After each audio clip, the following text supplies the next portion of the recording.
एक विश्व, एक परिवार, एक धरती, एक भविष्य, इस तरह की भावना वसुधैव कुटुंबकम से जो निकल कर आती है वह मूल आधार थी G20 सम्मेलन का।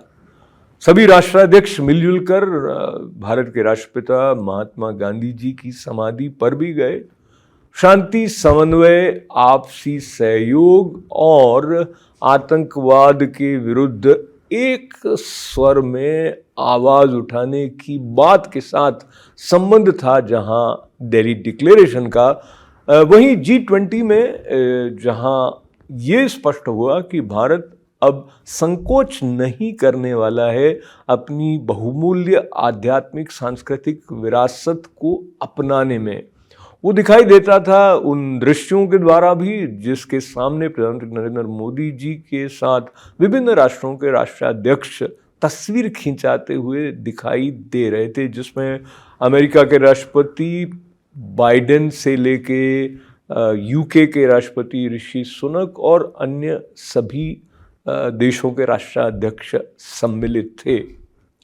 क्या कहते हैं आर्ट ऑफ लिविंग फाउंडेशन के संस्थापक श्री रवि शंकर भारत के इस नए रुख के बारे में, जो इन दिनों सक्रिय रूप से समर्पित है वर्ल्ड कल्चर फेस्टिवल 2023 के आयोजन में?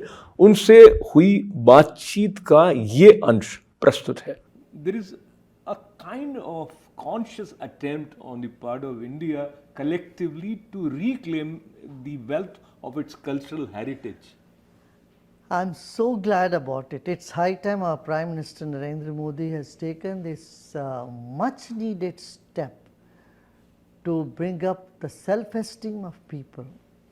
You know, a large section of our society was reeling under this feeling that we are not so good, we are not good enough.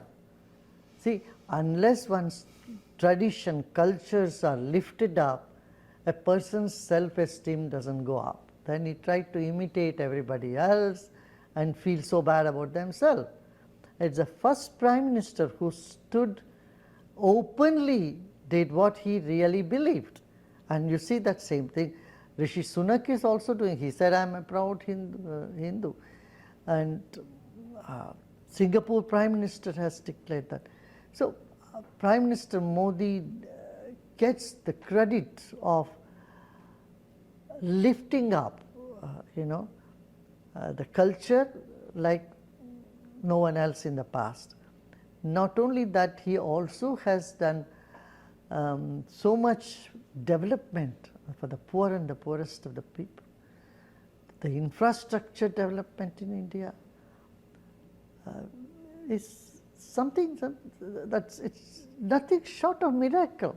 In just 9 years' time, you see the economy has grown so well, and almost every sector of society there is. Of course, there are challenges. There are many things that is not complete. I won't say it's all rosy. Yeah, there are thorns, there are issues. But the development is also something that you cannot brush aside. And the way we have connected people from around the world, the diplomacy is something that has to be kudos to that effort. Yeah. Yeah. And just echoing with what you said, Delhi Declaration, many people are apprehensive whether there will be a consensus because of the impending issues related to Ukraine and Russia and of course China abstaining, etc. But they managed to forge a sense of synergy, and there was a Delhi Declaration on the very first day. And you have been very active in negotiating at different places, whether it is our own India, Kashmir, or you have been to Pakistan, Iraq, several places. Talk to me about the ability to see the common ground for negotiating and bringing people with different views on the same table. You see, governments can do only to some extent because they are part of the players. The non-governmental players can play a bigger role because they are considered more neutral and fair to both sides. So, and that's how we could, convince people, some of the ex-militant. Manipur had 12 militant groups, and our volunteers went there for years. We sat with them, spoke to them, brought many of them, also Ulfa militants. We could make them surrender. Thousands of Naxalites surrendered, you see. And similarly here in Colombia, we had the FARC people come on the negotiating table and declare peace. So it is possible. You see, that's why I say love moves the world. And as spiritual religious leaders, they are trusted more. There's more credibility with them. Because though whatever sincerity a politician will be acting, there is always a little doubt in the minds of people. But with spiritual and religious leaders, they know that we don't want anything from them. We just wish welfare, well for them. We just wish, we are their well-wishers, and they come along.